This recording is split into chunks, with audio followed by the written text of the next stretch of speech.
Hi, Jonathan York, Bay Financial Partners, looking at investment markets. So far, the US earnings season has been pretty good. The sort of companies reporting have sort of beaten on the upside, and that's really largely due to sort of maybe a little bit of revision on the downward after the last sort of couple of weeks of sort of very nervous trading.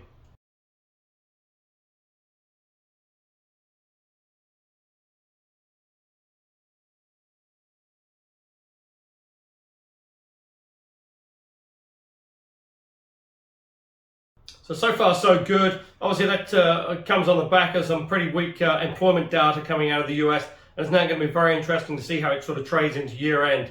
Certainly, most analysts and commentators expect a bit of a rally going into year end.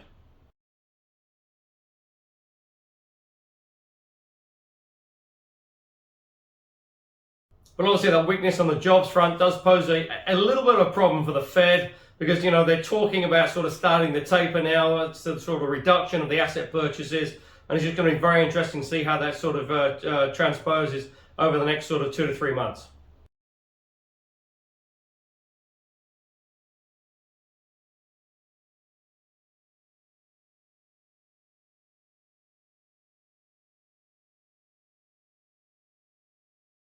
Because certainly inflation is increasing. You've got 10-year rates that are now nudging up around that sort of 1.5%.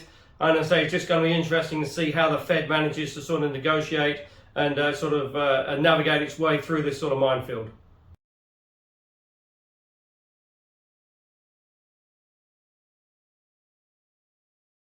Because certainly as you head into the winter, like I say, you've got sort of increased COVID cases, you've got very high gas prices as well, and that's going to be very interesting over the winter months.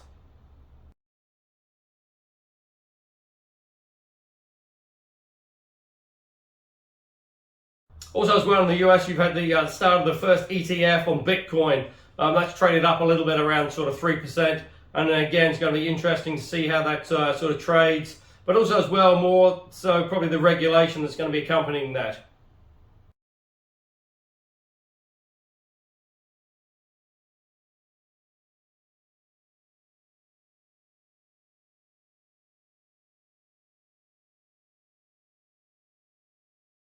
Oil's still holding a very strong bid. It's well above $80 a barrel now on WTI. And again, that's sort of driving sort of global inflation.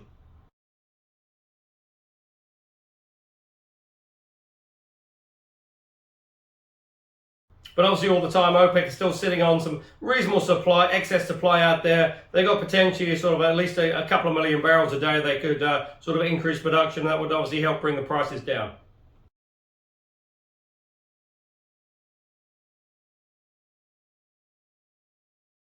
The UK faces a bit of an uncertain winter, really, because you've got, for the first time, you've got COVID and the flu season.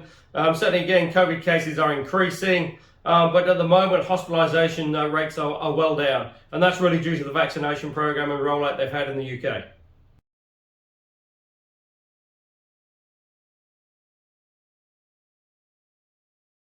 So now, if they can just sort out the issues they've got with sort of supply and the shortage of truck drivers and lorry drivers to get deliveries made, the UK economy looks in pretty reasonable shape.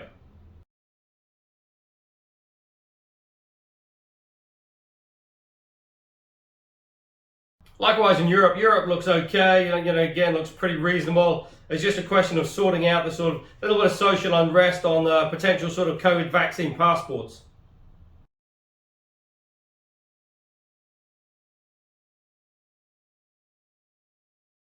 Because potentially that has the ability to sort of undo all the good work that's sort of taken place over the last sort of 3 to 6 months.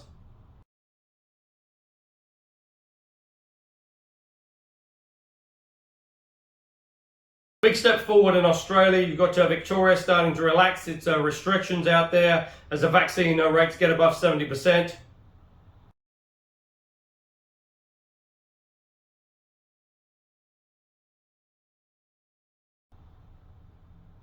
Likewise, New South Wales as well. Potentially, they will be above 80% very soon, and they'll see a further relaxation of their restrictions.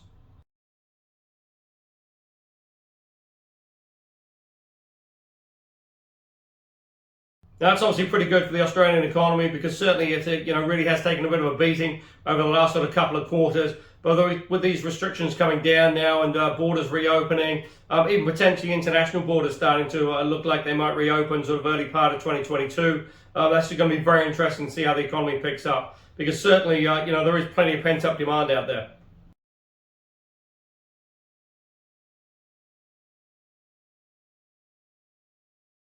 And really, for the next sort of 6 to 9 months, you could see a pretty strong Australian economy.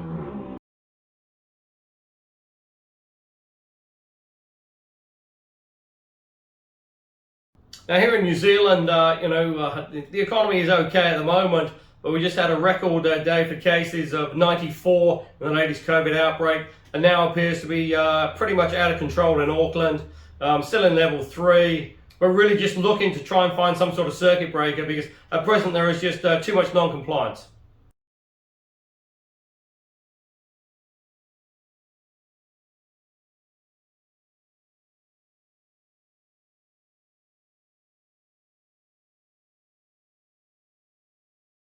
And the vaccine rates aren't high enough.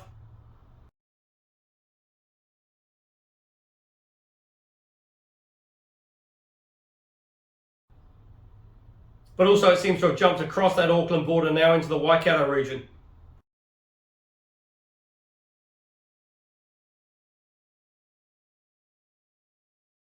And while at the start of the outbreak it was pretty easy to link the cases, now there are over 150 unlinked cases.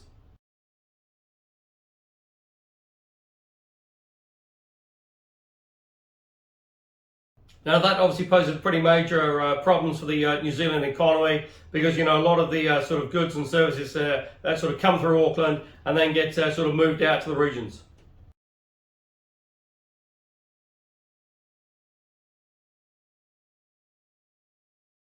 And obviously as well, it's not that far to Christmas now, and potentially the government faces a real pretty major task to try and get this under control before Christmas.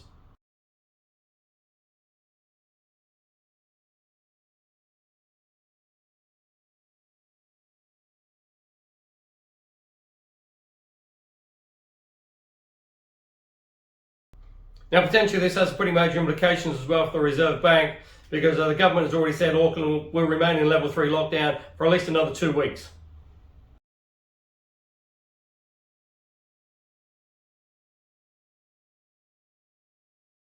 So while the Reserve Bank was looking at potentially having another rate increase before year end, that is probably put on hold now because, given the sort of numbers coming out at the moment, you can't really see Auckland moving out of level 3 now until at least early December.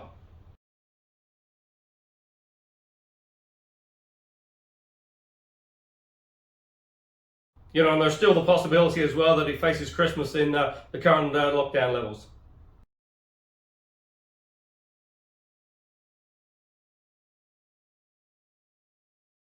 So it will just be interesting to see how the New Zealand economy sort of trades over the next sort of couple of months. Potentially I'd say it's maybe a little bit on the weak side.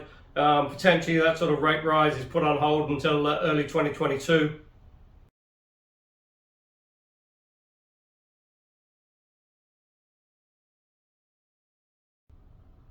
Because at present the vaccine levels aren't high enough to be able to release those restrictions.